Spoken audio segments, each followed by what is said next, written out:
Hey, welcome to HOWZA channel. In today's lesson, you will learn how to double space in Google Slides. Changing the spacing of your lines is simpler than it might seem. Follow this simple step-by-step guide to learn how to seamlessly make the change to all of your past and current docs. Open Google Slides file that you need. Select the text that you want. Go to the top tools bar. Click on the line spacing. You will see a list of options.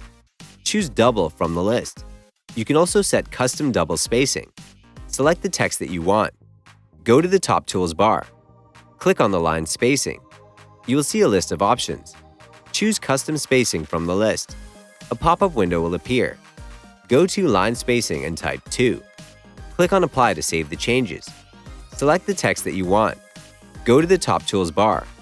Click on the line spacing. You will see a list of options. Choose Double from the list. That's it. Thanks for watching the video. Please like it and let us know if you used any of our tips and tricks. Subscribe to our channel. We upload new tutorials every day. See ya!